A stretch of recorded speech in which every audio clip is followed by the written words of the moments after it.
pagi adik-adik kelas 11 MIPA yang saya kasihi. Pada pagi hari ini kita akan belajar tentang termokimia. Pada minggu yang lalu kita sudah belajar tentang perubahan kalori reaksi dan perubahan entalpi standar. Maka pada pagi hari ini kita akan belajar tentang penentuan perubahan entalpi reaksi. Kompetensi dasar yang kita pelajari masih sama seperti minggu lalu, yaitu ada 4. Kemudian tujuan pembelajaran yang kita pelajari pada pagi hari ini yaitu tujuan pelajaran yang ke-5, ke-6, ke-7, dan ke-8. Nah, sekarang kita lihat tentang penentuan entalpi. Penentuan perubahan entalpi reaksi yang akan kita pelajari pada pagi hari ini ada 4, yaitu yang menggunakan kalorimeter, yang kedua berdasarkan data perubahan entalpi pembentukan standar, yang ketiga berdasarkan hukum Hess, dan yang keempat berdasarkan energi ikatan. Nah, kita lihat yang pertama yang menggunakan kalorimeter. Ini kalorimeter, contohnya ini untuk bom kalorimeter yang ini. Kalorimeter adalah alat untuk mengukur perubahan kalor dalam suatu reaksi kimia. Perubahan entalpi reaksi dapat ditentukan dengan menggunakan persamaan berikut. Delta H sama dengan min Q larutan tambah Q kalorimeter. Oleh karena Q kalorimeter terlalu kecil, maka itu diabaikan. Rumusnya delta H itu sama dengan min Q larutan, itu sama dengan min M kali C kali delta T, atau Q larutan sama dengan C kali delta T. Keterangannya, in delta H itu adalah perubahan entalpi, Q itu adalah jumlah kalor dalam joule, M itu adalah massa zat, C besar di sini, C besar yang ini itu adalah kapasitas kalor, kemudian C yang kecil itu adalah kalor jenis, dan delta T itu adalah perubahan suhu. Nah, kita lihat contoh soal ini. Sebanyak 50 ml, karena massa air itu, rho air itu 1 gram per mililiter, itu berarti 50 ml sama dengan 50 gram. Itu 50 gram larutan HCl 1 molar bersuhu 27 derajat Celcius dicampur dengan 50 ml larutan NaOH 1 molar juga bersuhu 27 derajat Celcius dalam suatu kalorimeter gelas plastik. Ternyata suhu campuran naik sampai 33,5 derajat Celcius. Jika kalor jenis larutan dianggap sama dengan kalor jenis air, yaitu 4,18 Joule per gram Kelvin, tentukan perubahan entalpi reaksi untuk reaksi berikut, yaitu HCl tambah NaOH menghasilkan NaCl tambah H2O. Nah, langkah-langkah penyelesaian yang pertama, menentukan kalor larutan dengan rumus Q sama dengan M kali C kali delta T. Yang kedua, menentukan kalor reaksi yaitu min Q larutan. Jadi kalau dapat larut ini sudah dapat, maka kita tinggal tambah min di depan. Yang ketiga, menentukan entalpi reaksi yaitu jumlah mol NaOH dan HCl yang bereaksi masing-masing 1 mol sesuai dengan koefisien reaksinya. Nah, kita lihat awal sini, kita lihat yang pertama, Q larutan sama dengan M kali C kali delta T. M nya itu tadi 50 gram ditambah 50 gram menjadi 100 gram Kemudian C tadi 4,18 Joule per gram Kelvin. Kemudian delta T itu 33,5 ditambah 273 kurangi 27 tambah 273. Nah, 273 kurang 273 kan sama dengan 0. Berarti tinggal 33,5 kurangi 27. Dengan demikian hasilnya 100 tetap 4,18. Tetap ini 33,5 kurang 27 itu sama dengan 6,5. Sehingga kalau ini dikali dapatnya 2717 Joule.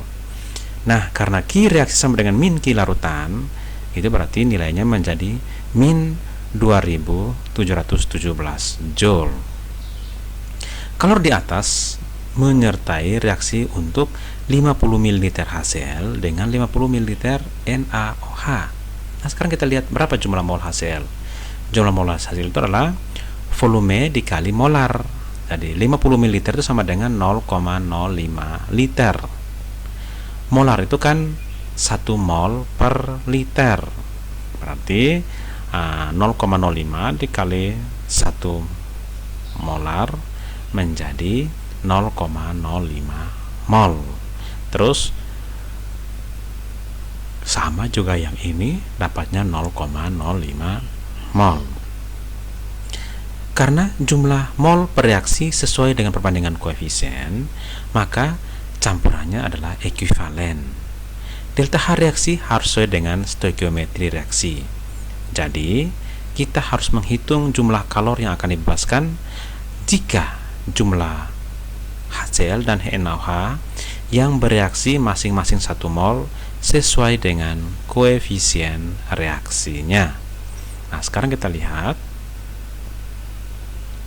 Tadi untuk 0,05 dapatnya min 2717. Sekarang untuk 1 mol berarti 1 dibagi 0,05 kali 2717 dapatnya 54.340 Joule. Nah, ini kalau dibagi 1000 menjadi min 54,34 kilojoule. Jadi delta H reaksi sama dengan Q reaksi sama dengan min 54,34 kilojoule. Persamaan termokimianya menjadi HCl tambah NaOH menghasilkan NaCl tambah H2O. Delta H-nya adalah min 54,34 kilojoule. Sekarang kita lihat yang berikut. Menentukan delta H berdasarkan data perubahan entalpi pembentukan standar. Perubahan entalpi dihitung dengan cara menentukan selisih entalpi pembentukan standar antara produk dengan bereaksi atau reaktan. Jadi delta H sama dengan jumlah delta HF0 produk kurang jumlah delta HF0 bereaksi. Nah, ini diketahui data delta HF0 atau entalpi pembentukan standar yang kita pelajari minggu yang lalu. Ini untuk unsur bebas, itu delta HF0-nya adalah 0. Kalau nilainya positif, berarti pembentukannya itu membutuhkan energi. Nah, kita lihat yang berikut. Contoh. Perhatikan data entalpi pembentukan standar beberapa senyawa berikut. Kamu lihat ini contohnya. CO2 nilainya B, H2O nilainya C. Jika diketahui delta H pembakaran C4H8 sama dengan min A kilojoule per mol, tentukan entalpi pembentukan standar dari C4H8. Nah, langkah pertama yang akan kita buat adalah buat dulu reaksinya. Ini reaksi pembakaran. Kalau pembakaran berarti bereaksi dengan oksigen. Setelah tulis reaksinya, langkah berikut kita setarakan dulu. Jadi ini nilainya 1, ini 6, ini 4, ini 4. Sehingga jumlah atom ruas kiri sama dengan ruas kanan. Kemudian tadi di soal diketahui bahwa pembakarannya itu nilainya min A kilojoule per mol. Maka kita tulis di sini min A kilojoule per mol. Maka delta H yang ini sama dengan delta HF0 produk kurang delta HF0 reaksi. Berarti yang bagian kanan dikurangi yang bagian kiri. Bagian kanan kamu lihat ini ada 4 CO2, 4 H2O. Berarti menjadi 4 kali delta HF0 CO2 ditambah 4 kali delta HF0 H2O kurang bagian kiri 1 kali delta HF0 C4H8 dan 6 kali delta HF0 O2. Nah, kamu lihat di sini delta H-nya tadi untuk yang ini sebesar min A, maka di sini min A. CO2 tadi punya CO2 itu B, maka menjadi 4 kali B. H2O tadi C, berarti 4 kali C kurang 1 kali delta HF0 C4H8 tambah O2 karena unsur bebas berarti dia 0, berarti 6 dikali 0. Berarti ini min A sama dengan 4B tambah 4C kurang delta HF0 C4H8. Otomatis kalau ini dipindahkan ke belakang dan ininya dipindahkan ke depan, maka otomatis delta HF0 C4H8 sama dengan 4B tambah 4C tambah A. Ini pindah ke belakang jadi positif. Jadi delta HF0 C4H8 sama dengan A tambah 4B tambah 4C. Contoh soal yang kedua, kita lihat. Diketahui entalpi pembentukan metanol itu rumusnya CH4O itu 238,6 kJ per mol. Pembentukan CO2 395 kJ per mol. Entalpi pembentukan H2O min 286 kJ per mol. A. Tentukan entalpi pembakaran metanol yang membentuk gas CO2 dan air. Yang B, tentukan jumlah kalori yang dibebaskan pada pembakaran 8 gram metanol. Nah, kita lihat langkah pertama, kita tuliskan dulu reaksi pembakaran. Berarti CH4O ditambah 1,5 O2 menghasilkan CO2 tambah 2H2O. Otomatis yang kanan dikurangi yang kiri, sama seperti soal yang pertama. Nah, kita lihat didapatkan hasilnya 726,9 kJ per mol. Nah, soal yang kedua, kita lihat ini ada 8 gram. Maka 8 ini dibagi dengan MR dari CH4O. MR-nya dapatnya 32. Kalau Anda hitung coba cek. Kalau C12, H1O16 dijumlahkan dapatnya 32. Sehingga 8 per 32 sama dengan 0,25 mol. Jadi jumlah kalori dibebaskan pada pembakaran 8 gram CH4O itu adalah 0,25 dikali dengan yang ini tadi 726,9 kJ, dapatnya menjadi 181,725 kJ. Oke, yang berikut kita lihat penentuan entalpi berdasarkan hukum Hess. Hukum Hess dia mengatakan bahwa kalau reaksi hanya bergantung pada keadaan awal dan keadaan akhir, tidak pada lintasan. Contohnya kamu lihat di sini. Ini C ditambah O2 menghasilkan CO2. Itu lintasan yang pertama. Kemudian C ditambah O2 bisa menghasilkan CO ditambah setengah O2. Kemudian CO tambah setengah O2 bisa menghasilkan CO2. Jadi langkah pertama ini yang satu tahap. Langkah kedua ini ada dua tahap, yaitu tahap 1 dan tahap 2. Dengan demikian, menurut hukum Hess, tahap yang ketiga itu sama dengan tahap 1 ditambah tahap 2. Berarti delta H3 sama dengan delta H1 ditambah delta H2. Agar lebih jelas, kita perhatikan siklus berikut.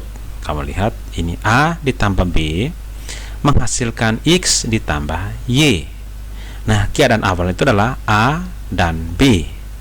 Keadaan akhir adalah X dan Y. Nah, ada berapa langkah? Ada 1, ada 2, ada 3. Nah, kita perhatikan. Yang pertama, A dan B, keadaan akhir menjadi X dan Y melalui 3 jalan, yaitu jalan pertama, A dan B langsung menjadi X tambah Y, itu delta H1. Langkah yang kedua, A tambah B menghasilkan M tambah N dulu. Kemudian M tambah N baru menghasilkan X tambah Y. Nah, M dan N yang sama dicoret sehingga menjadi A tambah B menghasilkan X tambah Y, itu delta H2 tambah delta H3. Itu langkah yang kedua tadi. Sekarang kita lihat yang langkah yang berikut. Yang ketiga, kamu lihat, dia A tambah B menghasilkan C tambah D dulu. Kemudian C tambah D menghasilkan P tambah Q. Kemudian P tambah Q baru menghasilkan X tambah Y. Nah, Anda lihat, kiri dan kanan sama dicoret. Ini sama, ini dan ini sama dicoret. Sehingga hasil akhirnya adalah A tambah B menghasilkan X tambah Y, itu adalah delta H4 tambah delta H5 tambah delta H6. Dengan demikian, berdasarkan hukum Hess, dikatakan bahwa delta H1 itu sama dengan delta H2 tambah delta H3, juga sama dengan delta H4 tambah delta H5 tambah delta H6. Contoh soal. Diketahui persamaan termokimia sebagai berikut. C ditambah setengah O2 menghasilkan CO. Delta H-nya min 50 kJ. Ini persamaan pertama. Persamaan kedua, C tambah O2 menghasilkan CO2. Delta H-nya min 150 Joule. Ini persamaan kedua. Tentukan delta H untuk reaksi CO tambah setengah O2 menghasilkan CO2. Kita lihat yang pertama, kita lihat C tambah setengah O2 menghasilkan CO, delta H-nya min 50 kJ. Kemudian yang kedua, C tambah O2 menghasilkan CO2, delta H-nya min 150 kJ. Nah, yang kita lihat di sini, CO dengan CO kita coret. Ini tambah ini dapat 1, sehingga hasilnya ini. Dengan demikian, Anda lihat, delta H1 tambah delta H2 sama dengan delta H3. Karena ini 1, ini 2, ini 3. Berarti 50 Joule min 50 Joule tambah delta H2 sama dengan min 150 Joule. Berarti delta H2 sama dengan min 150 kurang min 50, dapatnya min 100 Joule.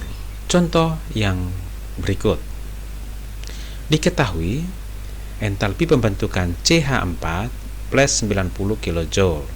Entalpi pembentukan CO2 min 100 kJ. Entalpi pembentukan H2O min 50 kJ. Tentukan entalpi pembakaran dari CH4. Nah, langkah yang pertama, kita uraikan entalpi pembentukan, membuat persamaan reaksinya masing-masing.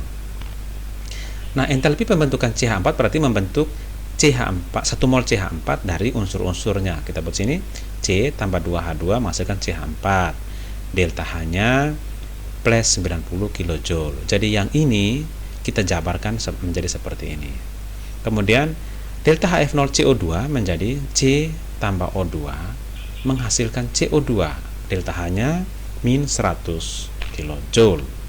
Kemudian yang berikut, delta HF H2O ini kan min 50 kJ. Sehingga ini kita jabarkan menjadi H2 tambah setengah O2 menghasilkan H2O.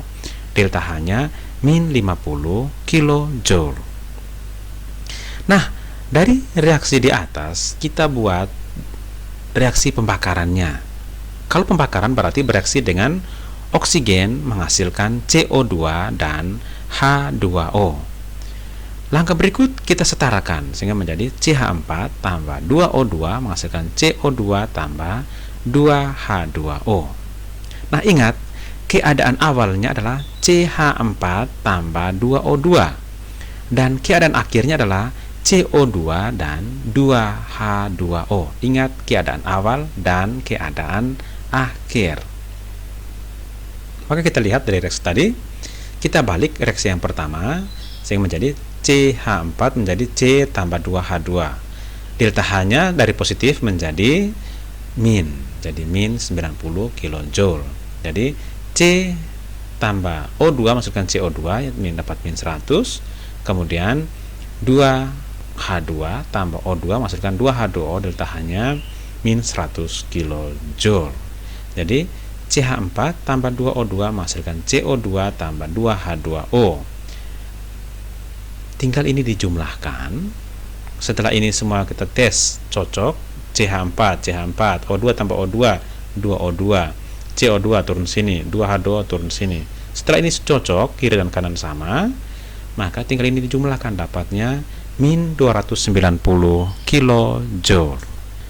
Nah, Anda lihat di sini, perhatikan hubungan dari pembakaran dengan delta H-nya. CH4 tambah 2O2 menghasilkan CO2 tambah 2H2O. Berarti delta H sama dengan kanan kurang yang kiri.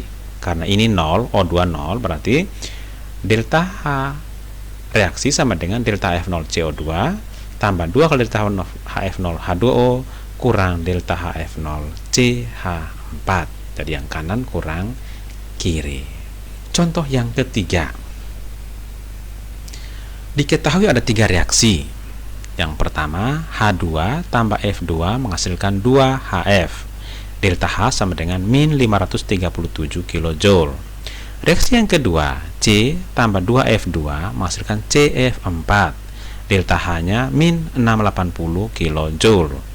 Reaksi yang ketiga, 2C tambah 2H2 menghasilkan C2H4. Delta H adalah 52,3 kJ. Sekarang, dari ketiga reaksi ini, kita diminta untuk menentukan entalpi pada reaksi keempat.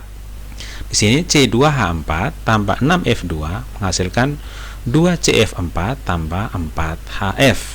Nah, Anda lihat sini, perubahan entalpi reaksi keempat dapat ditentukan dengan menyusun reaksi 1, 2, dan 3, sehingga penjumlahannya harus sama seperti reaksi yang keempat. Reaksi yang pertama, acuannya adalah HF, karena di yang keempatnya ada HF. Acuannya adalah HF. Kamu lihat, HF di keempatnya ada berapa nih? Ini ada 4. Di reaksi pertama ada berapa? Ada 2. Supaya menjadi 4, maka semuanya ini dikali 2. Sehingga reaksinya ini 2H2 tambah 2F2 menjadi 4HF. Jadi ini sudah sama-sama kanan. Ini HF-nya di kanan, ini juga HF-nya di kanan. Ini supaya sama 4, berarti ini dikali 2. Delta H-nya juga dikali 2, sehingga menjadi min 1074. Sekarang reaksi yang kedua, kamu lihat mana yang sama. Oh, ini ada CF4, ini juga CF4. Ini reaksinya di kanan, ini juga reaksinya di kanan, tanda panah. Di sini 1, di sini 2. Berarti yang ini supaya sama kali 2. Kalau ini kali 2, maka delta H-nya juga dikali 2, sehingga reaksinya menjadi 2C tambah 4F2 menjadi 2CF4, delta H-nya min 1360 kJ. Reaksi yang ketiga, kamu lihat reaksi yang ketiga ini, yang sama dengan yang keempat adalah C2H4. Nah, ini juga C2H4. Tapi bedanya, satu di kanan, satu di kiri. Permintaannya dia harus ke kiri, otomatis reaksi yang ketiga itu perlu dibalik sehingga C2H4 nya berada di ruas kiri. Dengan demikian reaksi nomor 3 ini kita ubah menjadi C2H4 menjadi 2C tambah 2H2. Delta H nya karena sama tetap sama, tapi ingat kalau reaksinya dibalik, nilai delta H-nya berubah dari positif ke negatif, atau kalau dari negatif ke positif. Nah, selanjutnya kita susun reaksi tadi, reaksi 1, 2, dan 3. Kamu lihat sini, 2H2 sama dengan 2H2 di bawah, maka dicoret. 2C dengan 2C sama, maka dicoret. Yang kiri dan kanan sama, dicoret. Tinggal kita lihat C2H4, di sini C2H4. Ini 2F2 tambah 4F2 menjadi 6F2. Di sini 2CF4, di sini 2CF4, ini 4HF jadi sudah sama. Tinggal entalpi ketiga-tiganya dijumlahkan sehingga didapat min 2486,3 kilojoule. Yang berikut berdasarkan energi ikatan. Energi ikatan didefinisikan sebagai energi yang diperlukan untuk memutuskan 1 mol ikatan dari suatu molekul dalam wujud gas. Perubahan entalpi dapat ditentukan dengan menghitung selisih energi ikatan rata-rata bereaksi dan produk. Delta H sama dengan jumlah energi pemutusan ikatan bereaksi dikurangi dengan energi penggabungan ikatan produk. Nah, kita lihat contoh. Diketahui energi ikatan rata-rata ini untuk CC ikatan tunggal 348 kJ per mol. Untuk CC ikatan ini rangkap itu 614 kJ per mol. Kemudian ini ikatan rata-rata untuk H dengan H itu 436 kJ per mol. Hitunglah energi ikatan CH. Menurut reaksi ini C2H6 menjadi C2H4 ditambah H2. Ini reaksi ini delta H-nya plus 124 kJ per mol. Langkah pertama, kamu lihat reaksi yang ini kamu gambarkan dulu, dia dalam bentuk ikatan kovalen. C2H6 kita gambarkan, ini ada C2, H-nya digambar sekeliling, H-nya ada 6. Kemudian menjadi C2H4. Ternyata di C2H4 ada ikatan rangkapnya ada 1. Kemudian HH digambar seperti ini. Kemudian kita hitung, kamu lihat di sini delta H adalah jumlah energi pemutusan dikurangi jumlah energi penggabungan. Nah, di sini kamu lihat untuk CH itu ada 6, 1, 2, 3, 4, 5, dan 6. Kemudian ada CC ini ada 1. Ini kurangi 4CH. Kemudian 1, 2, 3, 4. Kemudian ada C ikatan rangkap ada 1. Kemudian H ada 1. Dengan demikian 6CH kurang 4CH dapatnya 2CH. Di sini CC-nya tidak bisa dikurangi, tetap sama, DCC kurang DCC ikatan rangkap. Kemudian delta H-nya tadi berapa? 124 kJ per mol. Itu sama dengan 2 ini CH. Kita belum tahu berapa nilainya. Kemudian CC itu dimasukkan nilainya 348 kurangi CC ikatan rangkap tadi 614, terus HH tadi 436. Berarti kita masukkan nilainya. Ini kamu lihat 614 tambah 436 dapatnya 1050 kJ. Nah, ini kurang ini masukkan ke depan menjadi jumlah. Berarti 124 ditambah 1050 sama dengan 2CH ditambah 348. Kemudian 348 kita pindahkan ke depan lagi menjadi kurang. Berarti 124 tambah 1050 kurang 348 itu sama dengan 826 kJ. Nah, untuk CH sendiri tinggal kita bagi 2, berarti 826 bagi 2 sama dengan 413 kJ per mol. Oke, yang terakhir kita lihat perubahan entalpi pembakaran bahan bakar. Pembakaran merupakan reaksi eksoterm karena menghasilkan kalor. Contoh ini reaksi bensin, C8H18 tambah 12,5O2 menghasilkan 8 CO2 tambah 9 H2O. Delta H-nya min 5460 kJ. Bahan bakar menghasilkan kalori yang berbeda-beda sesuai dengan kandungan senyawa di dalamnya. Kalori pembakaran dapat dihitung dari data energi ikatan rata-rata senyawa-senyawa yang menyusun bahan bakar. Reaksi kimia yang umum digunakan untuk menghasilkan energi adalah pembakaran, yaitu suatu reaksi cepat antara bahan bakar dengan oksigen yang disertai terjadinya api. Bahan bakar utama di fase ini adalah bahan bakar fosil, yaitu gas alam, minyak bumi, dan batu bara. Bahan bakar fosil berasal dari pelapukan sisa organisme, baik tumbuhan maupun hewan. Pembakaran dalam mesin kendaraan atau dalam industri umumnya berlangsung tidak sempurna. Contoh beberapa pembakaran isooktan. Kamu lihat, pertama ini C8H18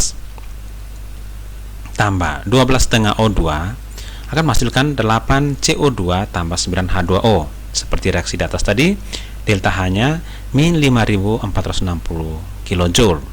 Terus reaksi yang kedua, ini reaksi yang sudah tidak sempurna. Dia menghasilkan, kalau oksigennya semakin sedikit, dia akan menghasilkan 7 CO2 tambah CO tambah 9 H2O. Nilainya kalau dari tadi 5460 ini menjadi 5170. Kemudian jika oksigen semakin sedikit adalah di sini, maka akan menghasilkan 6 CO2 tambah 2 CO. Delta H-nya min 4887,2, berarti semakin turun. Nah, kalau oksigennya semakin sedikit, akan dihasilkan CO2 juga sedikit dengan CO-nya semakin banyak. Maka delta H-nya juga semakin kecil, jadi hanya min 2924 kJ. Nah, berarti kalau mobil itu pembakaran bahan bakarnya semakin jelek, asapnya semakin banyak, dia punya tenaga akan semakin berkurang. Nah, dari contoh di atas kita lihat pembakaran sempurna menghasilkan CO2 dan H2O, menghasilkan energi yang besar. Sedangkan pembakaran tidak sempurna yang menghasilkan gas CO menghasilkan lebih sedikit kalor. Jadi, pembakaran tak sempurna mengurangi efisiensi bahan bakar. Kerugian lain dari pembakaran tak sempurna adalah dihasil gas karbon monoksida yang bersifat racun. Oleh karena itu, pembakaran tidak sempurna akan mencemari udara. Demikian cerita kita tentang termokimia pada hari ini. Anda diminta untuk menyelesaikan soal-soal yang akan saya berikan nanti lewat WA atau lewat e-learning. Terima kasih.